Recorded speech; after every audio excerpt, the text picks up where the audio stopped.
Why is it someone can play the same competitive game for 5 years and nobody questions whether they're a gamer, but I can have 800 hours in Stardew Valley and people still act like I'm only pretending? I've had this idea to have a discussion about cozy games, gaming with cozy vibes in this industry for a while, and honestly, I just keep sitting on it and not making the video. So today I'm just gonna hang out here in Minecraft and I want to talk about why cozy gamers still struggle to be taken seriously and why I think it says more about the gaming culture than it does about the games themselves. I never really thought I would have to prove that I was a gamer. You know, I grew up playing Frogger and Pac-Man World, and I had my dad's Myst whenever I went to go visit him, and there were so many different games in my life. Notably, my most favorite is Spyro the Dragon. And it wasn't until I was an adult and I built myself my own PC so that I could game online and get off of a console that I realized I'm not what's considered a real gamer. And I realized that because as soon as I posted it on Instagram, I had a lot of, I hate to say it, but it was a lot of men there saying that, oh, here's just another girl with her big overpowered PC for her Sims game. Dude, have you seen the mods in Sims? Have you seen those folders? They're huge. It takes a beefy computer to run The Sims. And yes, that is why I initially built my computer. I did play The Sims back then, and I did have a huge mod folder. But why would I have to justify my need for a computer based on what game I was playing? I think the most interesting part about it is most people assume that cozy gamers only play farming sims and casual games, when I think in reality a lot of us are cozy gamers because we like to provide a cozy environment. I don't play just Stardew Valley or Palia and Disney Dreamlight Valley. I do love those, and they're fantastic games, but I also play Kingdom Hearts and Hollow Knight and Spyro the Dragon and Minecraft, and I feel like Minecraft can go both ways. Minecraft can be a cozy game, or it can be I'm going to shit my pants because there is a monster kind of game. I just find it very interesting that in this industry, there still seems to be a bit of othering for people like me who play a different kind of game. I don't play first-person shooters. Matter of fact, I don't really know the difference between first-person shooters and any other shooters because I don't play those. But I do play games with combat. Like I said, Spyro. And did you know games like Coral Island and Stardew Valley and Minecraft also have little bits of combat in there? And then there's this whole side of, well, are we not cozy because we don't play with others?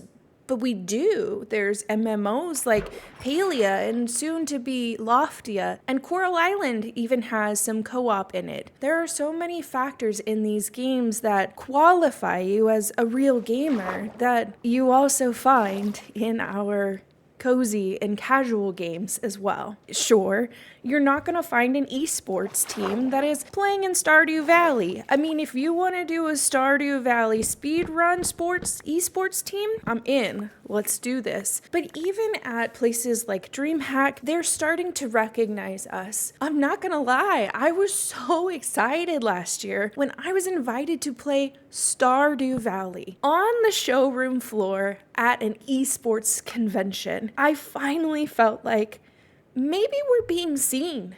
Maybe we're more than just, the kid sister who also likes games. Sometimes I feel like we're taken for granted. We're gonna love the games whether you pay attention to us or not. But damn it, I want another Animal Crossing, and we got you guys through COVID.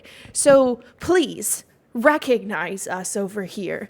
There was no other game out there where people were buying multiple Switches to play your game. But we're left out here to just be the younger sister that tags along while everybody else gets to play their shooter games. It's so interesting to me that like combat is treated as a deeper, more meaningful mechanic in a game than something like decorating. I'm not hating on anybody who enjoys combat. Don't misconstrue that in any way. But decorating also takes just as much effort and training as combat does. You don't just all of a sudden put down a lamp and like, oh my gosh, that looks perfect there. No, it takes a lot of refinement and watching other creators and finding a style that you like to create these pieces. Don't even get me started on content creators who have figured out ways to glitch different items and build even cooler things.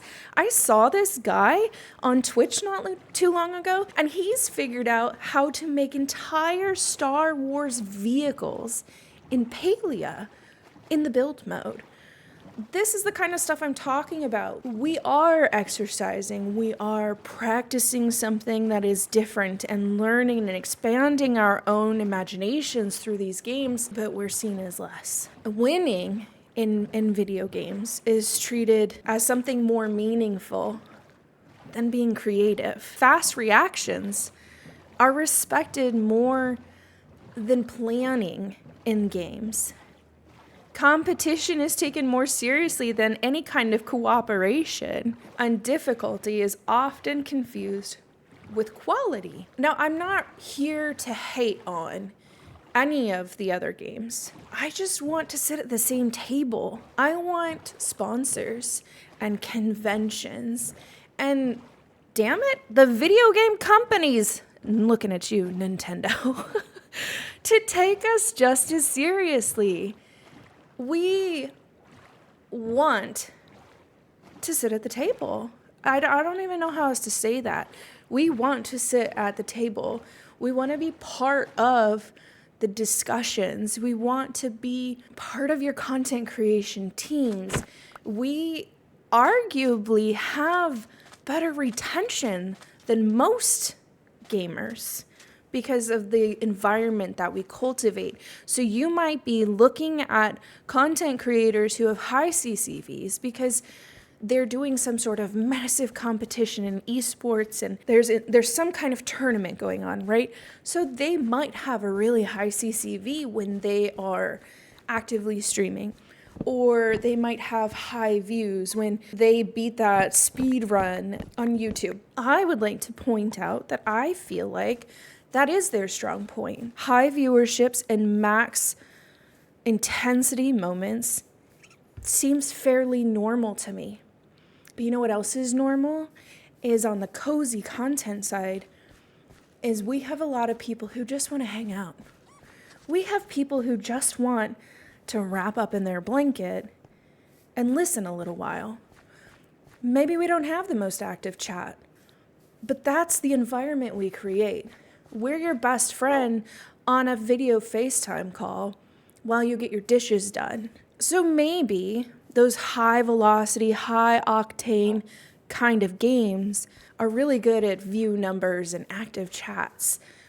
But we excel in things like retention and honestly, monetary support, because a lot of our viewers are wonderful enough to click links when we ask them to click links, to buy things that will support us. In my experience, I've had some of the best support come from the same people who just want to be cozy with me. I think just because we create content that is meant for a certain niche of people, we're considered a little bit less than.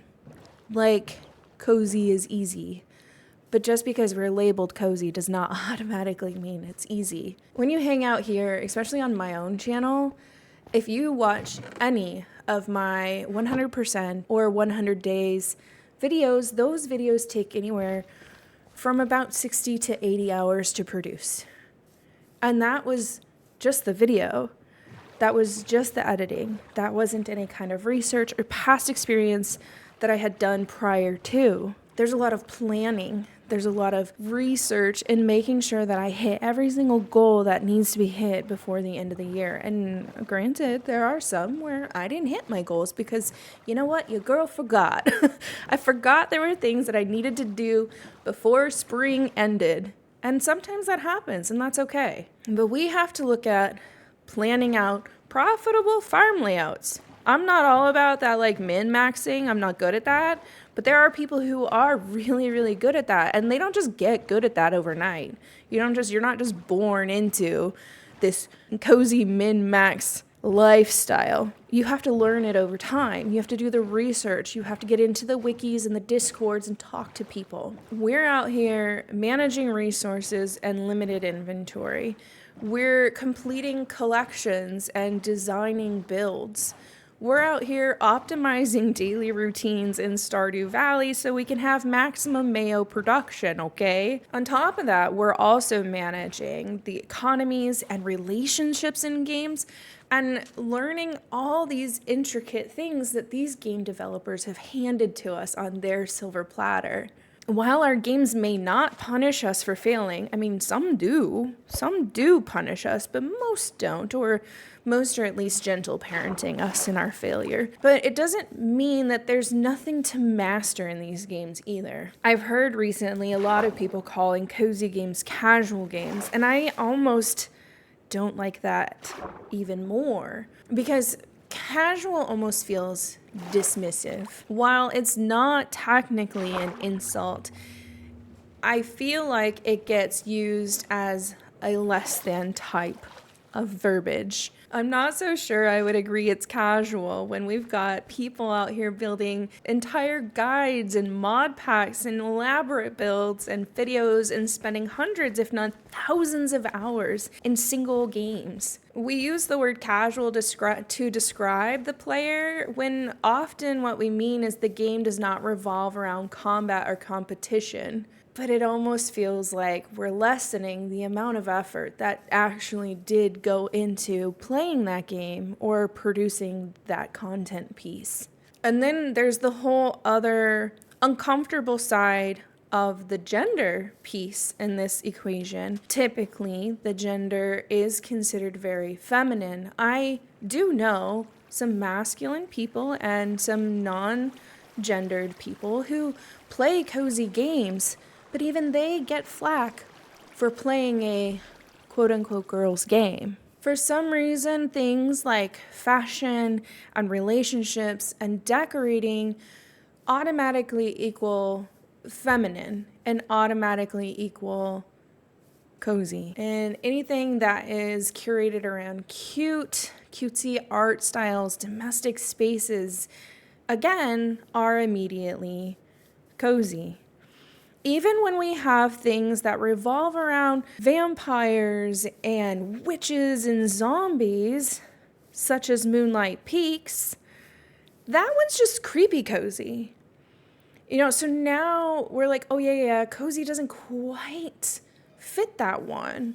But we'll still call it cozy because it's got the cutesy design aspects to it. But I do find it very odd that we've ultimately decided that if it is slightly feminine, it's a cozy game. That doesn't mean that everyone who dislikes a cozy game is automatically sexist. I'm not saying that.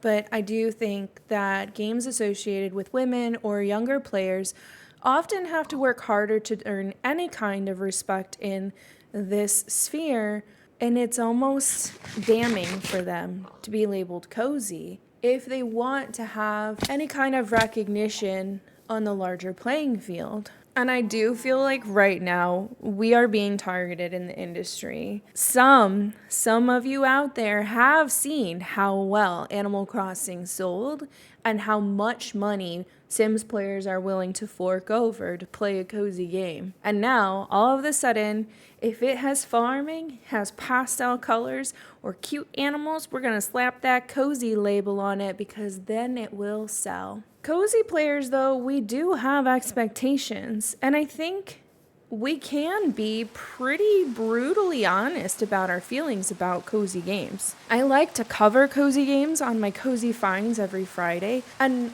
I personally don't share a game on there that I haven't already tested and played, because I find lately we're getting some very watered down cozy content. Cozy players still expect things like good writing and interesting progression in the storyline.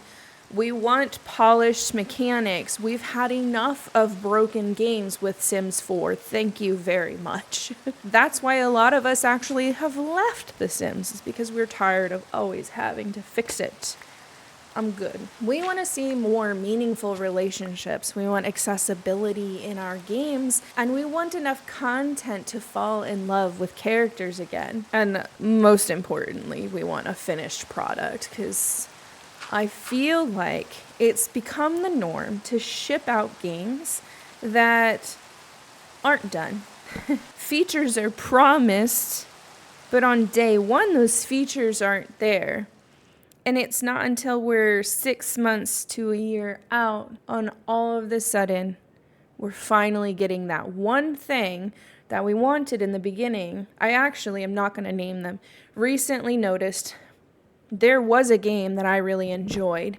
And initially, this game had touted being a collaborative effort, and it wasn't shipped that way. Day one, it was not available. And it took them about 6 months to get to the point where the game could be a co-op game.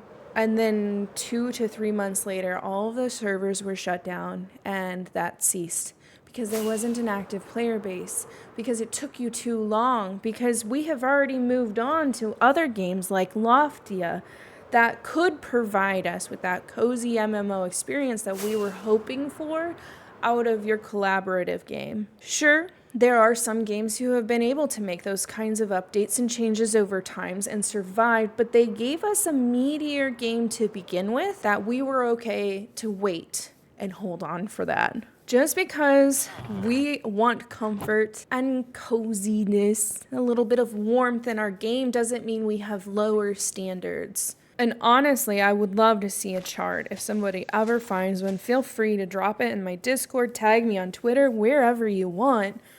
I want to see a chart. People who play COD buy COD once every 2 or 3 years, right? Like, they don't, I'm not really sure how often that comes out, but they don't buy it every few months. There's not a COD that comes out every few months. Let's not even get started on GTA. I've seen you, so you can't fight me on this one. But we will buy a new cozy game every 2 to 3 months, because we will tear through that and finish it, and we're looking for the next storyline to play. I would love to see how much more money is actually in cozy games. How much do we actually spend over time in comparison? I can tell you right now, freaking Sims 4 is a mortgage payment. And I did not get in when it was a free base game. I was not lucky like that. So we can fork over a lot more money. I'm not going to even try to compare, though, to those World of Warcraft players. I know you guys put in the works over there, okay? I know, but you guys are an outlier within this system. Otherwise, I find a lot of the games that spend a lot of money are cozy, but still we get overlooked. We go to conventions and there's not a single cozy game in the indie playground. We watch these massive organizations come together for fundraising events and not a single cozy content creator is on to help. So what do we have to do? What do we have to do to be seen? For me, I find it hard to call myself a cozy player. I do play cozy games. I do play Stardew Valley. I love right now to be in Palia, and I could die happy in Minecraft. I really could. But I also curse like a sailor, and I make lewd jokes. And some people say that's not so cozy. Well, where do I classify myself? Where do I get put? Am I just the square peg trying to fit in that round hole? Cozy games is something I can come home to and relax. Honestly, it's a little bit of an escapism. It's falling in love with characters and it's flirting my heart out with a new NPC in the game. I like story in my games. And I don't think that's such a reach. Since I started with Pac-Man World and Spyro and Kingdom Hearts, those were very story-rich games.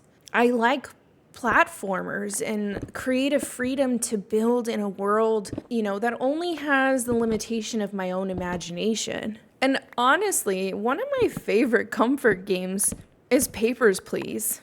I just love Georgie, okay? And I know that's not cozy to everybody else. But it's something I can come back to time and time again, and I like it. To me, cozy games are games that you can return to and not feel drained. And it also maybe explains why I don't really find Sims 4 cozy anymore. I like playing modded games, but I don't like playing games that break with every single update because of my mods. Stardew Valley is a great example. I can play a modded Stardew Valley, and every update, it's not that big of a deal. I've got great mods that help me fix it, and it takes me less than a half an hour. Where Sims 4, man, I gotta be offline for like a month before I'm ready to get back online and update. Ain't happening. Even within the realm of cozy games, there are aspects that I don't find cozy. If you've been around in any of my live streams, you know I don't enjoy fishing. I don't enjoy fishing. But one of my good friends, Mad, they love fishing. And if we can join up in a collaborative effort in a game, Mad's gonna fish while I'm gonna organize storage. And that's just the way it's gonna be. But we both can find cozy elements in just about any game. I feel like, to me, cozy is more about the relationship a player has with a game than a checklist of certain game mechanics. And what if we take a second to think about what cozy gaming contributes to the industry? What would gaming lose without cozy games? I feel like there's a lot of players who have very limited time and limited energy, and those high octane games just are never going to feed that kind of player. I've tried Fortnite, and I don't love it. You know what I do like about Fortnite? I really like Prop Hunt because I can play with friends and I get to hide and be silly. Another thing I find is disabled and chronically ill players have more options with cozy games. There's actually quite a few games who consider disability aids to be cheating, so you can't use those things that you need to enjoy the game if you're going to be playing in an online space. If we lost cozy games within this industry, we would lose a lot of creativity and self-expression.